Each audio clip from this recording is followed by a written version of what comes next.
And that's how I found myself on this train. On Ratchet's trail. The rest you know. My identity is easily checked with the Berkshire Police. Thank you for your detailed account, Mademoiselle Locke. In addition to giving us crucial details of the investigation, you have made it clear that there are many who might wish to see Ratchet dead. I know you are innocent. Your forthright testimony and your movements, or lack of them, last night, eliminate you from our list of suspects. I agree, without a doubt. Another detective will be great help to the investigation. Book.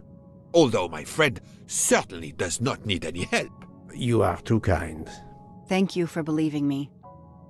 I'd like to help in any way I can. Do not worry, Mademoiselle Locke. Already I see things more clearly. It's obvious whoever drugged you was trying to derail your investigation. You mean the person who did this to me is Ratchet's killer? Both Monsieur Michel and Fräulein Schmidt had the means and opportunity to drug you. While you get your strength back, I intend to interview them. Excellent idea, my friend.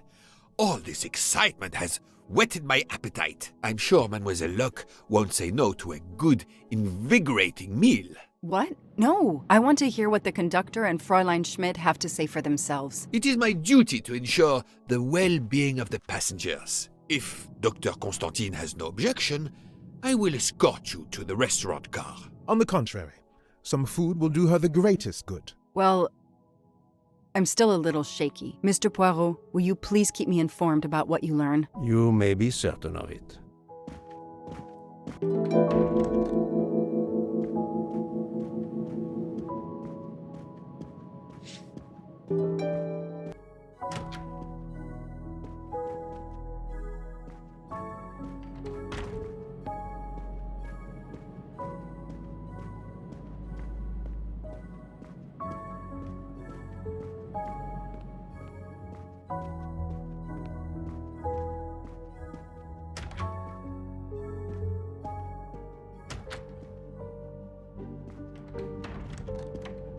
Good evening, Fräulein Schmidt. May I disturb you for a moment? You asked so politely, mein Herr, but I do not think I have a choice.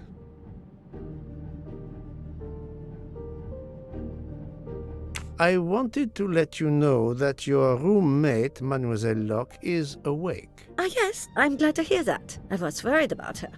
Did she tell you what had happened to her?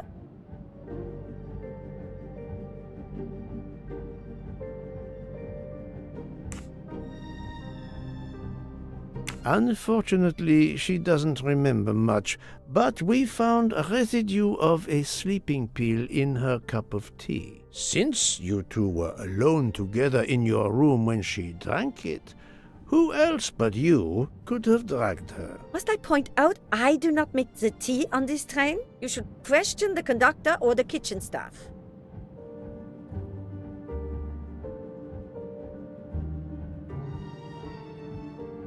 I know you have sleeping pills, Fräulein. I do have some. Do you think I'm the only person on this train who finds it difficult to sleep? I believe the Countess Andrigny takes them. And I heard the Olsen woman thanking Mrs. Hubbard for a pill. That was aspirin. If you say so. Mademoiselle Locke could have died. Whoever drugged her must not feel any empathy for their fellow human beings, given the dose that Mademoiselle Locke ingested. She was close to death. Oh my God. What did I do? I didn't want to hurt her. Just have her sleep for a few hours while we had time. We? Time for what? Time for what, Madame Schmidt? You think I feel nothing? Nothing? That poor little girl. Indeed, that poor little girl. Fräulein Schmidt is somehow connected to the Armstrong case.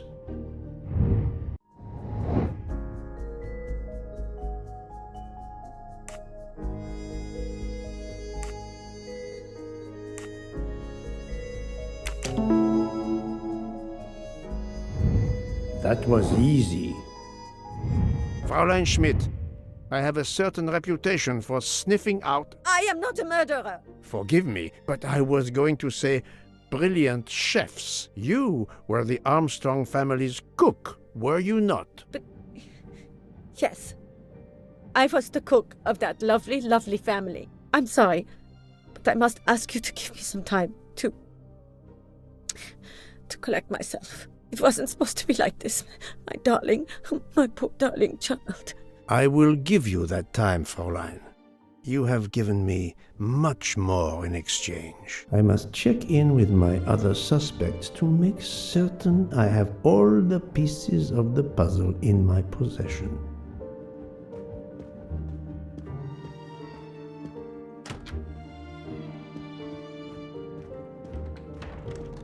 Can I get you something, Monsieur Poirot?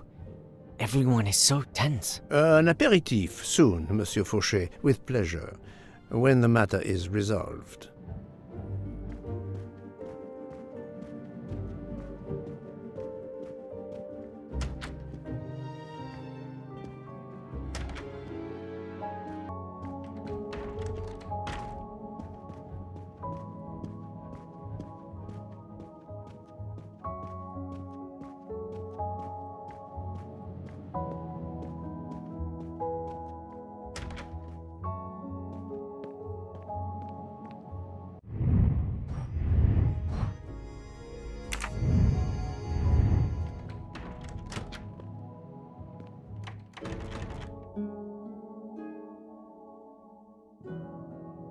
Good evening, Michel. Am I bothering you? You seem stressed. With everything that's going on, I must admit it's difficult to be relaxed. Of course, I understand. Especially since we know that Detective Locke's tea was drugged before it was served to her. Detective? Come now, Michel. Surely you would have taken the opportunity to search her things and found her badge. Luckily, she woke up and was finally able to tell us her story. Otaru boiled the water, Jean made the tea. I just brought it. Sir, it could have been any of the staff. Your defense is to accuse others?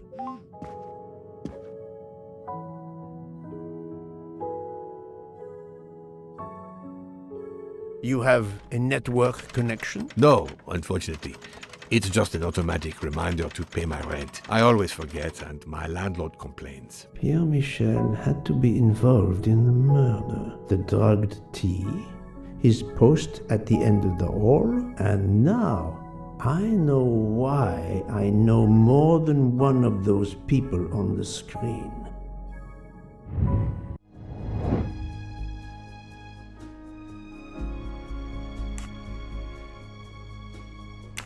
Yes.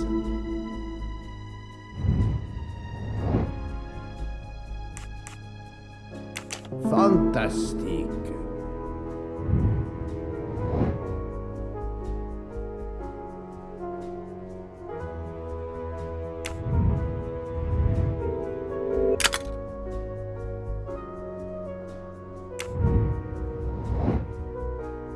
Adequate. My little gray cells did not let me down. You are the father of Suzanne Moreau, Daisy Armstrong's nanny. My condolences on the death of your wife. What? But my wife... Enough lies. Suzanne does not bear your name? No. Suzanne's mother and I were divorced. Suzanne kept her mother's name. My most sincere condolences, Monsieur Michel, on the deaths of Suzanne and your wife. This job, I loved them, but I was never there for them. Then, a year after the divorce, Solange became ill. Suzanne took her to this special hospital in the US. Got that job as Daisy's nanny. I understand your pain, and the reason that led you to drug Detective Locke. We really can't hide anything from you, can we? Many have been foolish enough to try and keep the truth from Hercule Poirot. Yes, I admit, I drugged the tea. But it was only to keep her quiet, until I could But she reacted so much to the sleeping pills. She was lucky, as are you, that she didn't die. To be frank, there is one more thing that puzzled me, but I think I understand now.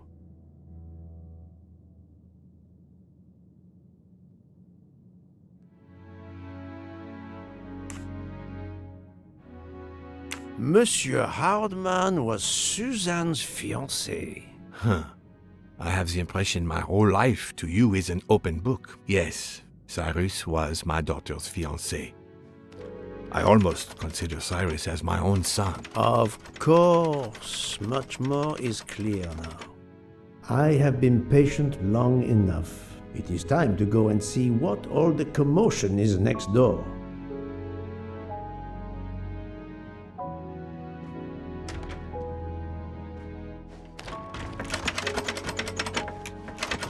Monsieur Hardman, excellent. The gods who watch over detectives must have trapped you here. Why didn't they watch over me?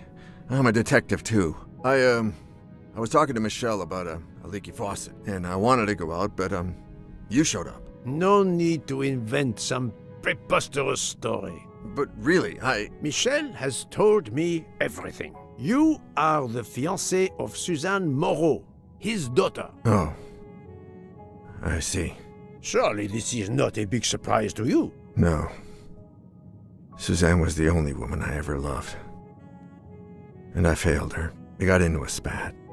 It was nothing, but I was too proud to apologize.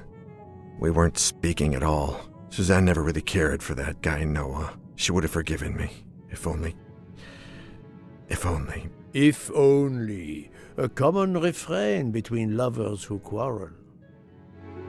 Obviously, Pierre Michel and Fräulein Schmidt both drugged Detective Locke's tea, causing the overdose. No wonder she had so much trouble waking up. Time to report my findings to her and Book.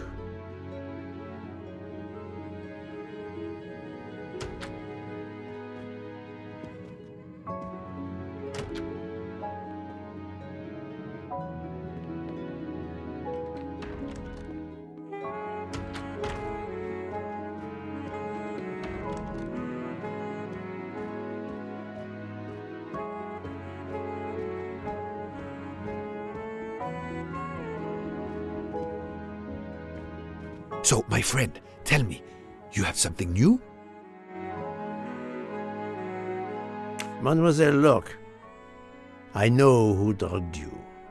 Fräulein Schmidt and our conductor Pierre Michel both admitted putting sleeping pills into your tea. This explains your overdose.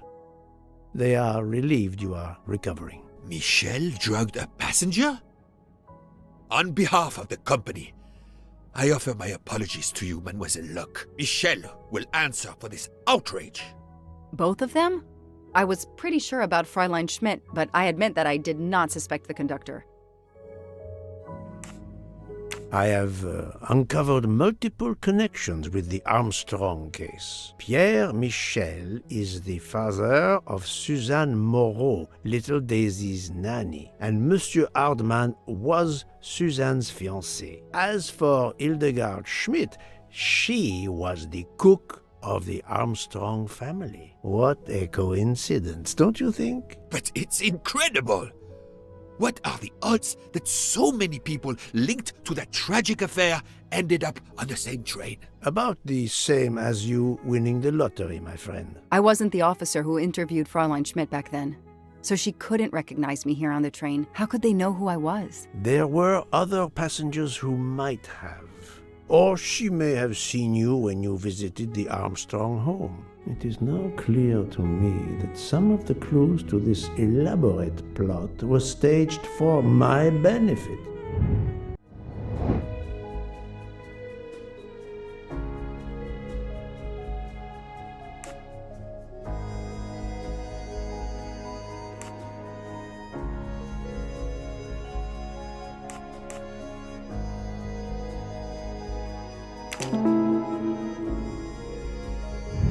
That's the right answer. Some clues and information collected so far could lead to a hypothesis. The murderer boarded the train in Vinkovsky, killed Ratchet, and then left the train immediately. How did you come to that possibility? Monsieur Hardman told me about a short man with a high-pitched voice who threatened Ratchet. Imagine for a moment that this man, wearing a wagon-lit conductor's jacket, killed him while Michel was on the platform at Vinkovsky. This murderer then hid the conductor's jacket in Detective Locke's room, then fled before the train left.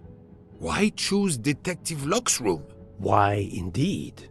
Let me re-explain from the beginning.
I'm right again.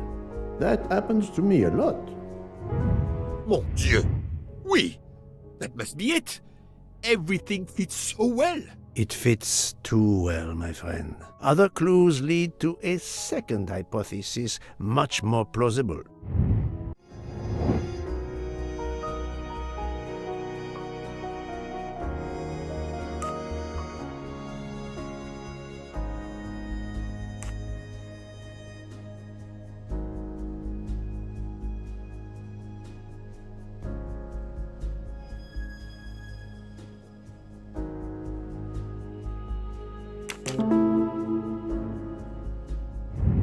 Et voilà. So, we have multiple murderers, all related to the Armstrong case. The murderer from Vinkovsky was a fabrication to turn suspicion away from those on the train. They expected the investigation to be led by some small-town official who could easily be misled. Mr. Poirot? Detective Locke, forgive me. You are an obvious exception. You tracked Ratchet with the tenacity of a bloodhound. Unfortunately for the killers, they not only had you to deal with, but now they had, and I say this with all modesty, the world's greatest detective, Hercule Poirot, dropped into the midst of their meticulous planning. Multiple murderers? Multiple detectives? Poirot, please take pity on me. Who is linked to this case, and who is not? My poor friend, I have gone speeding out of the station without you. I will continue.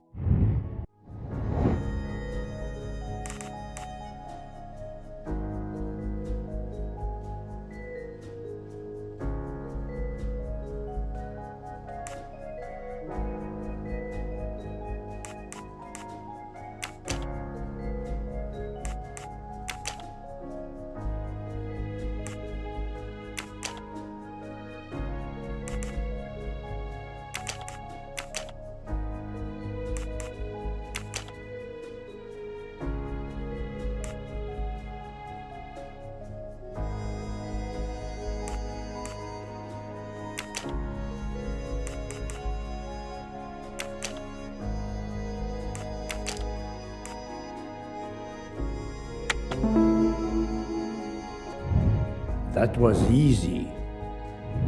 Fräulein Schmidt, Pierre Michel, Monsieur Hardman, and Monsieur McQueen are all linked to the Armstrong case. I also know that Sonia Armstrong's sister and godmother, Countess Andreni and Princess Dragomirov, are on this train. And finally, Detective Locke discovered that Mr. Foscarelli was the Armstrong chauffeur.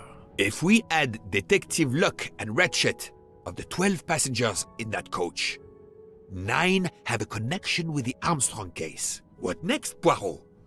Or should I say, who next? It is time to summon everyone. Everyone?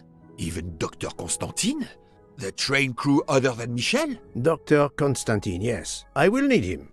But we don't want the others as witnesses. I will see that their duties keep them occupied elsewhere. Excellent. I have always thought this moment in a case is much like Rodin unveiling the thinker before a captivated audience. A work of art. Have you not felt that way, Detective? No, Mr. Poirot. I'm happy just to slap the cuffs on him. Well, there is some artistry in that as well, I suppose. Where would you like the unveiling, Poirot? The lounge? Perfect. Then I will gather all the passengers in the lounge.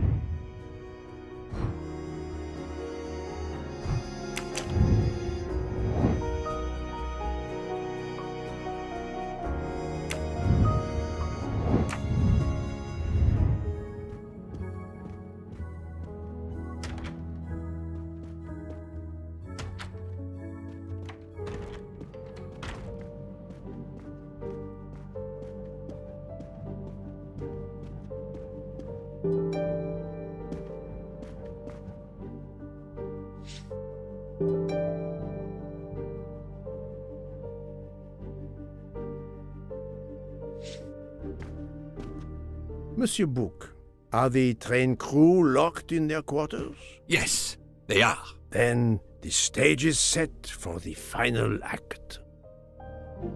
Ladies and gentlemen, I have gathered you together to hear my reconstruction of the murder of Samuel Edward Ratchet, also known as Cassetti. There is not one, but 2 possible solutions of the crime. I shall put them both before you, and I shall ask Monsieur Bouc and Dr. Constantine here to judge which solution is the correct one. 2 solutions? Mr. Poirot, I am hardly qualified. Nevertheless, your assistance is required.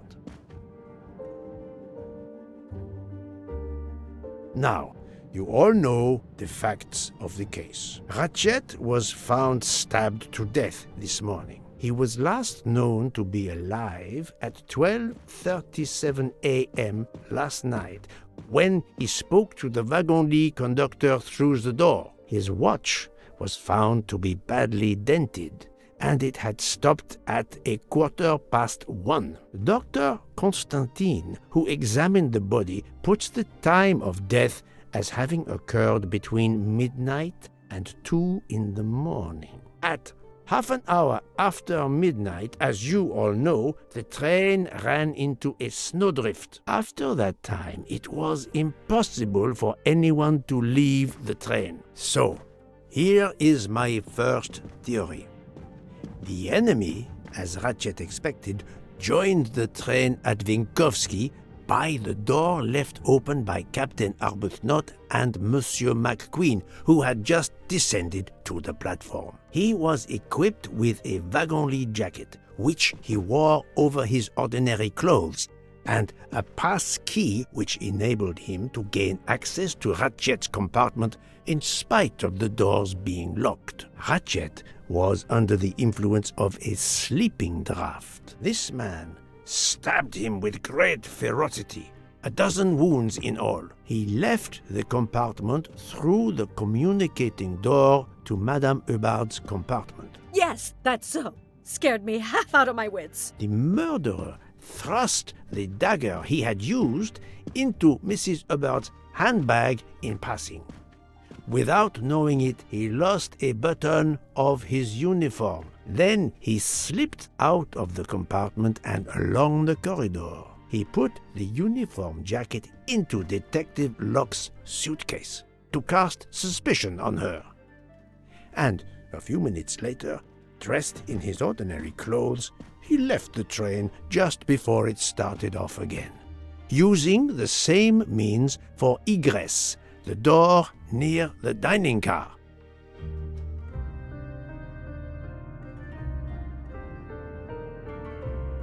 That is the first hypothesis. But there's a second. For that, we must examine the motive for the crime. Why was Ratchet killed?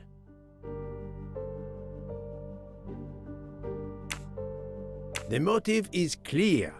Revenge, of course. Nothing was stolen. And we know that Ratchet had made many enemies. This was a premeditated crime, meticulously planned.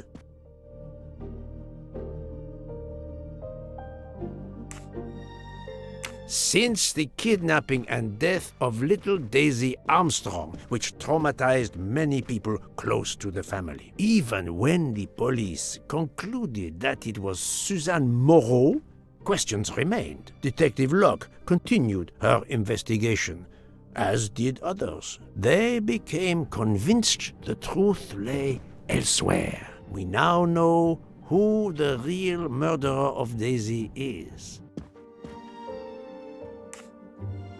It is clear now that Daisy's killer was Ratchet, also known as Cassetti and Michael Clark and how many other names. But of course, many of you have known this for a long time. It is obvious that the 12 stab wounds are not a random number. Dr. Constantine's analysis revealed that some stab wounds appeared to have been caused by a right-handed attacker. Others indicated the knife wielder was left-handed. Some wounds were deep, more than one fatal, yet others were not much more than mere scratches. What can explain these discrepancies? This leads us to an obvious conclusion. They are symbolic.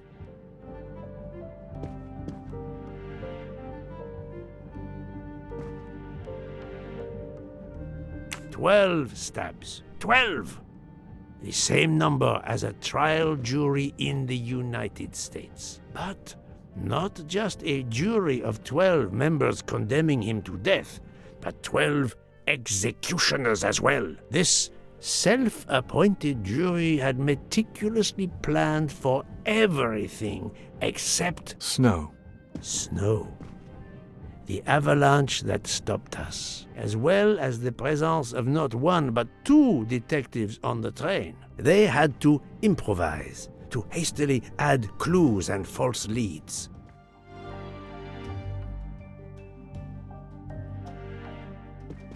This woman in a red kimono does not exist. I don't know which of the passengers it was. It does not really matter. It was just a performance, a charade to introduce another possible culprit to muddy the waters.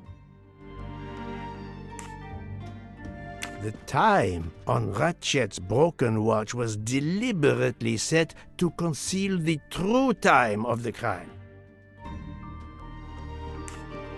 The vial of vaping liquid incriminated Captain Arbuthnot. However, he had a solid alibi confirmed by Monsieur McQueen. Impossible then to suspect him. The conductor's jacket, found in Detective Locke's suitcase, was put there only to cast suspicion upon her. All these false leads were intended for me. But I am Poirot. I understood the truth. We have a train full of suspects. It's time to identify who the real culprits are. Let's start with Detective Locke.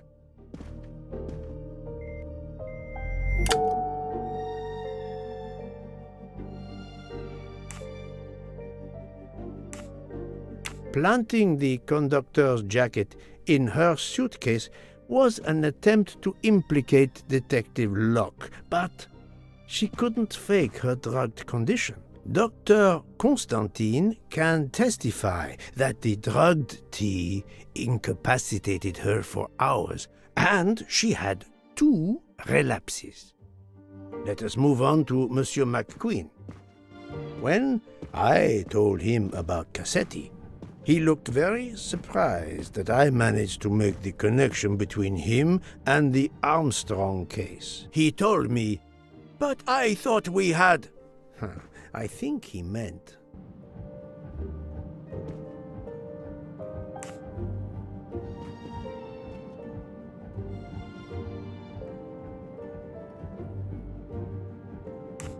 You thought you didn't leave any real clues linking the murder to the Armstrong kidnapping. Moreover, you insisted that Ratchet did not speak French when you knew I had heard a voice calling out in French that was supposed to be Ratchet.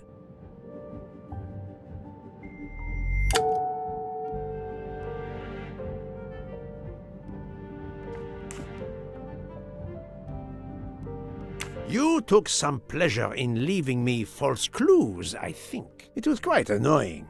But you told me yourself that your father was the district attorney who handled the Armstrong case. The case haunted my father. At first, he believed Suzanne Moreau had helped her boyfriend, Noah, to kidnap Daisy, even though there were questions that went unanswered, and a young policewoman refused to let it go, continuing to find discrepancies, but never enough to reopen the official investigation. That policewoman sits there.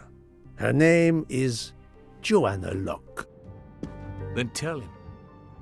Tell him how in the end my father believed you, how he resigned a job that he loved, racked with guilt that he may have let that monster go free. He died young, broken, his faith in justice broken. That's what Ratchet did to him. Thank you for your honesty, Monsieur McQueen. Your father is one more victim of the man who called himself Ratchet. Now, I will turn to Ratchet's valet, Monsieur Masterman.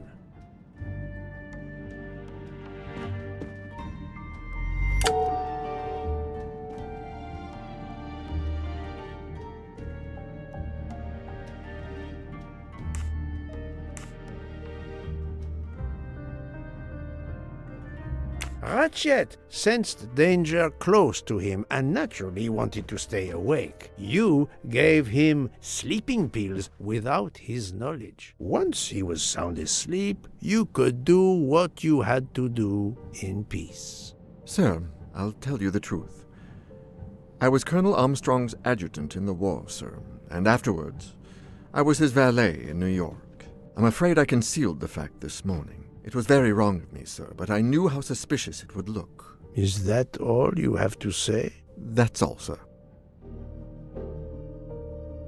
Now, to leave no suspicious stone unturned, let us move on to Monsieur Bouc. What?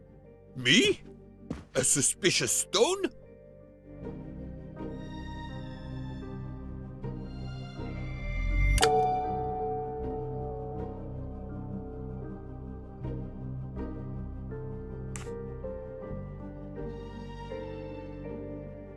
Bouc, my friend, of course you are not guilty. You did everything you could to get me on this train. What madness would cause you to ensure, and I speak with all modesty, that the best detective in the world could be present to witness your crime? But doesn't our friendship count as well? Most assuredly, but a murderer can wear all sorts of masks, including friendship. Let us consider our ever-efficient wagon-lit conductor, Pierre Michel.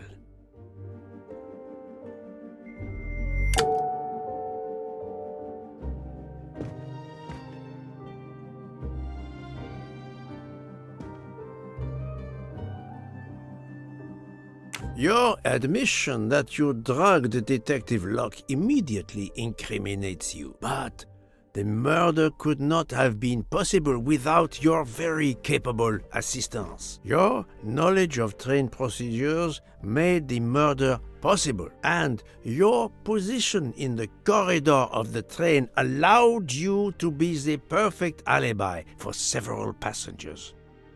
And your motive? Suzanne Moreau, Daisy Armstrong's poor nanny, who was wrongly accused and committed suicide, was your daughter. C'est un foiré. He got what he deserved. My poor daughter has finally been avenged. My Suzanne. My child. Let's move on now to Monsieur Hardman, one of 3 detectives on this train.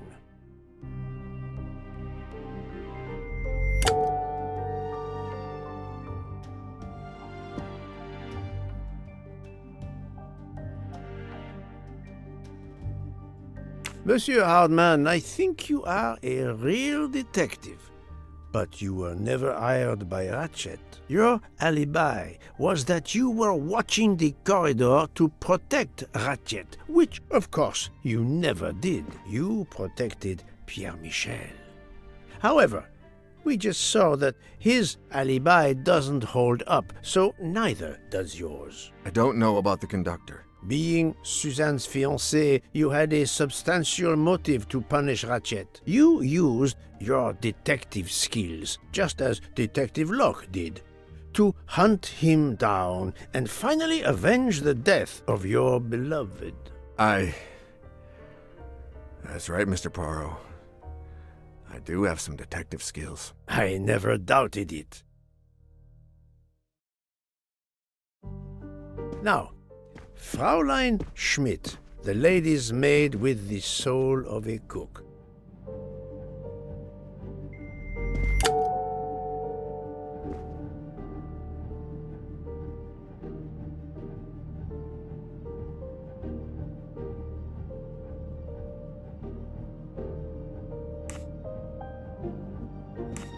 Fraulein Schmidt, you told me of your remorse for drugging Detective Locke. I believe you are sincere.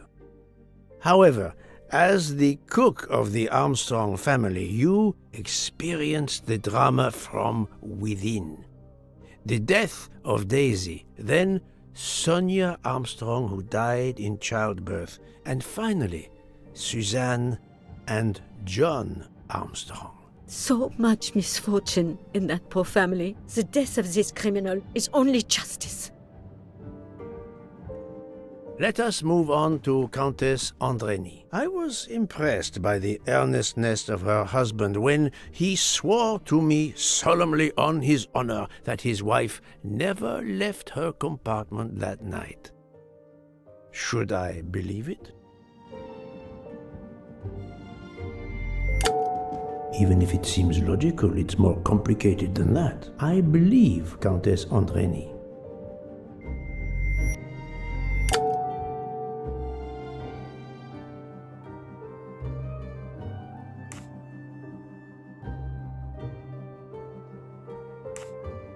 Countess Andrény is young and fit, physically quite capable of stabbing Ratchet.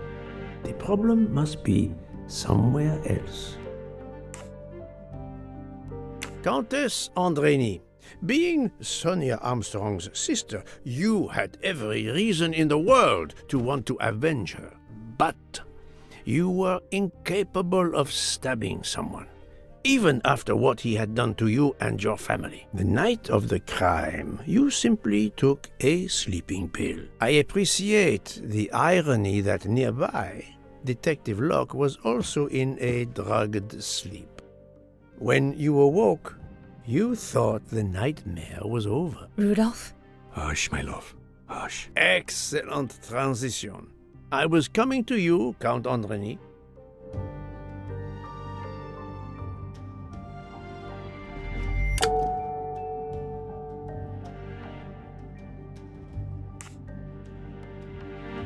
"12 people, a jury. This was very important to all of you. If Countess Andrény did not stab Ratchet, someone had to take her place. And you, Count, the beloved husband. I've seen how fiercely you love and protect your wife. Enough! I would do anything for Helena. Anything. Even that. Yes, even that. Let's move on to Monsieur Foscarelli.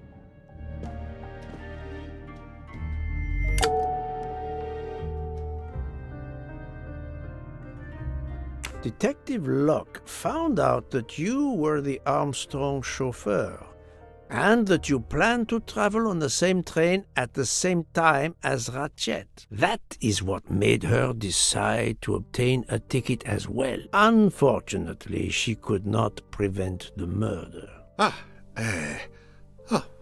Have you lost your tongue, Mr. Foscarelli? Oh, Daisy. She was the delight of the house.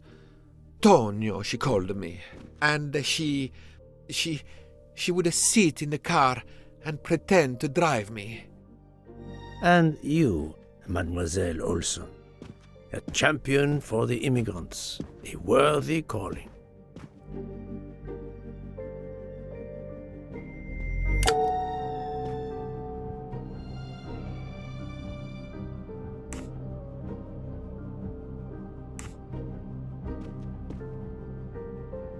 Mademoiselle Olson, you supported Madame Hubbard's story about her connecting door latch, a story that I later demonstrated to be impossible. So, you deliberately lied to me, and you also lied about Mademoiselle Debenham's whereabouts.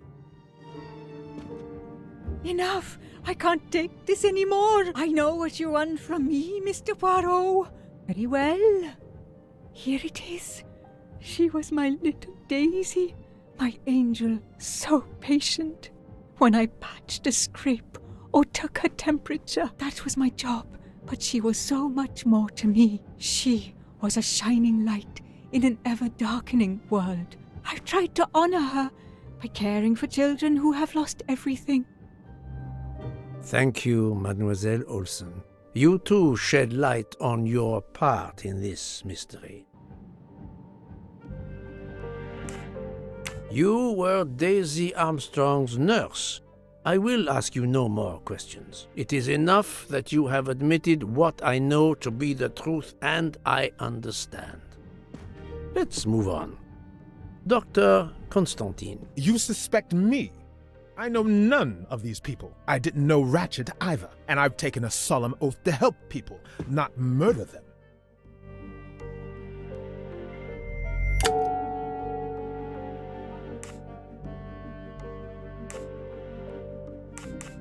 You are one of the few people in this room not to have any connection with the Armstrong case. Moreover, your alibi is confirmed by Monsieur Bouc, whom I would trust with my life. That is very kindly said, my friend. We now come to Mademoiselle Debenham and Captain Arbuthnot, whose relationship was not in doubt from the moment I inspected your room at the hotel. You have a bloody nerve. Indeed, I do. We're getting married. Congratulations. But I would rather talk about your relationship to John Armstrong.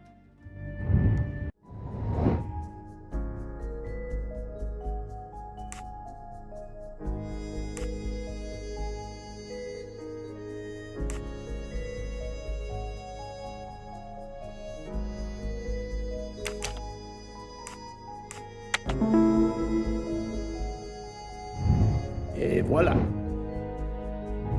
Captain Arbuthnot, you served in the army with John Armstrong. What I don't understand is why a man your age is still a captain. One might expect you to be a colonel as well. Ever fought in a war, Poirot? It was war that first brought me to England. Then you know what it's like.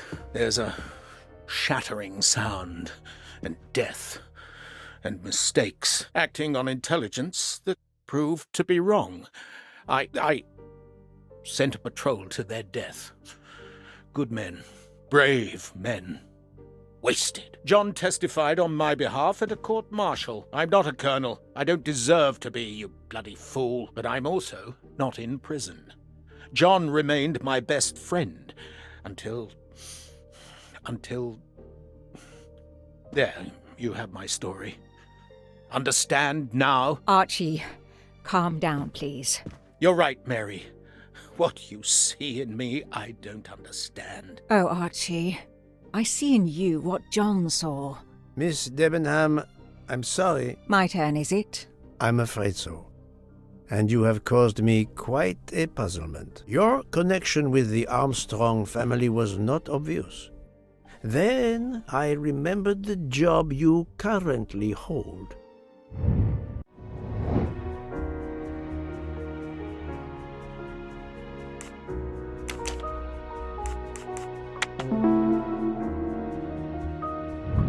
I'm right again. That happens to me a lot. You were the teacher of...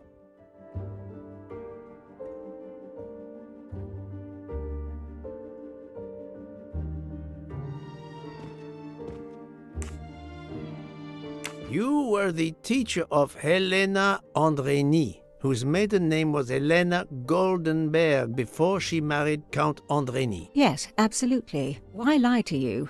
She was an excellent student. Captain Arbuthnot.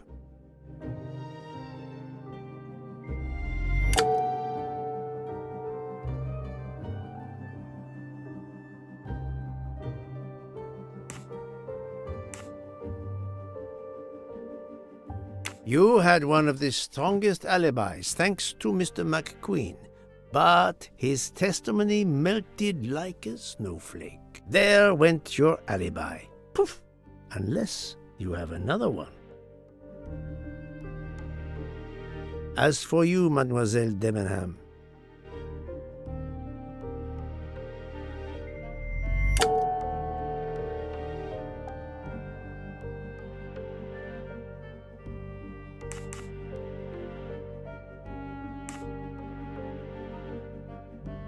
Mademoiselle Olsen was the only one who could confirm your alibi. I think you know where you stand. Very good, Mr. Poirot. Are you satisfied? I will be soon. Now I must turn to Sonia Armstrong's godmother, Princess Dragomirov.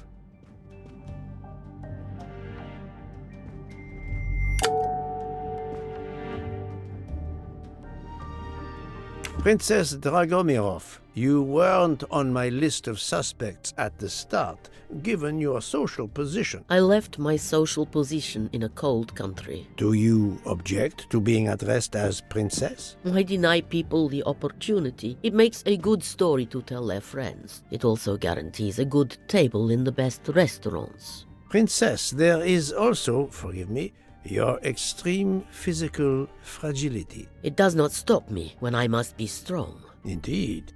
Of more importance, though, is the fact that you're the only left-handed person on the train.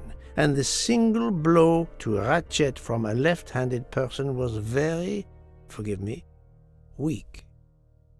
Finally, I'm afraid I know the alibi that you shared with Fraulein Schmidt is false. You have been very thorough, sir. I hope you will permit me to say we are much alike. I am honored. Now it is time to end with Mrs. Hubbard, or should I say...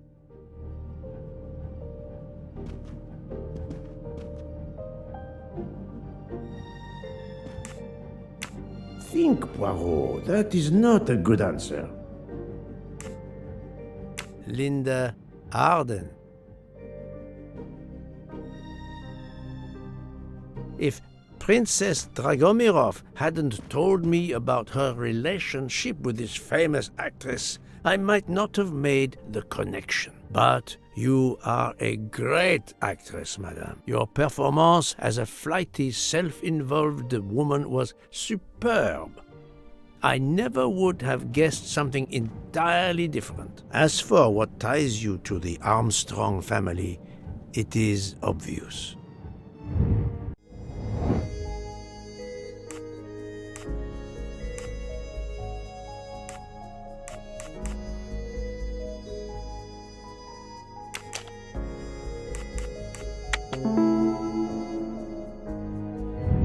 That's the right answer.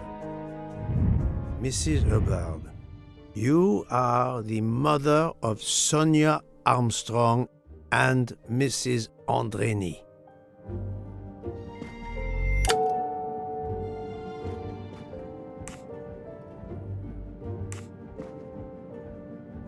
Madame Hubbard, you really are a remarkable actress. You put so much effort into your character and into staging the murder. I saw it as a perfect mosaic, each person playing his or her allotted part, so carefully arranged that if suspicion should fall on any one person, the evidence of one or more of the others would clear the accused person and confuse the issue. Everything was meticulously planned.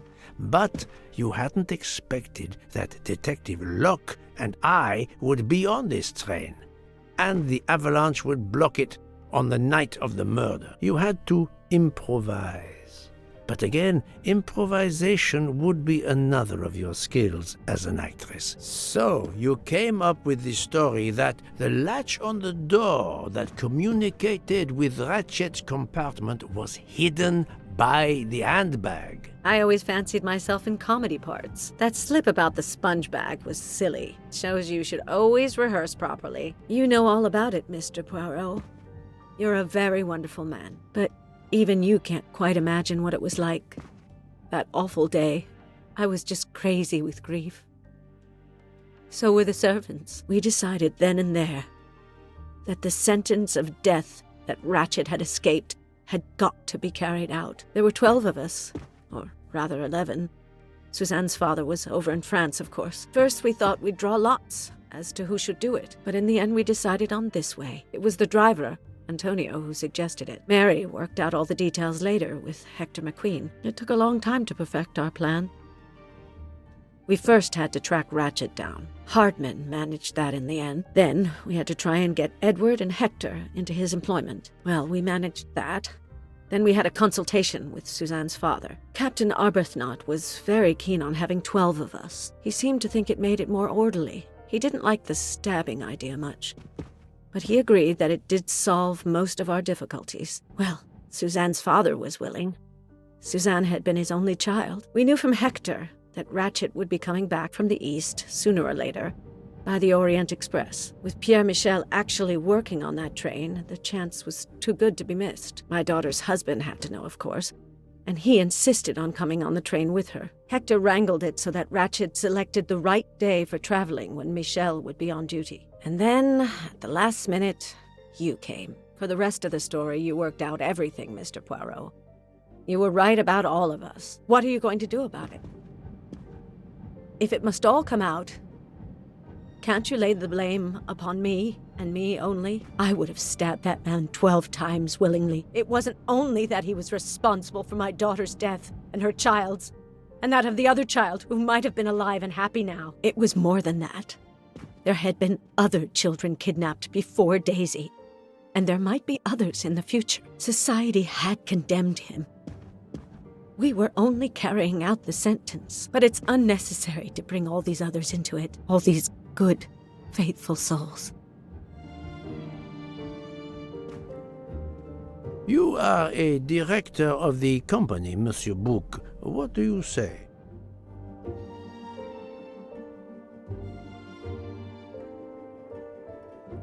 In my opinion, Poirot, the first theory you put forward was the correct one.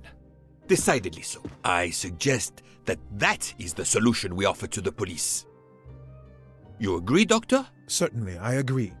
As regards the medical evidence, I think that I made one or two fantastic suggestions. Then, having placed my solution before you, I have the honor to retire from the case.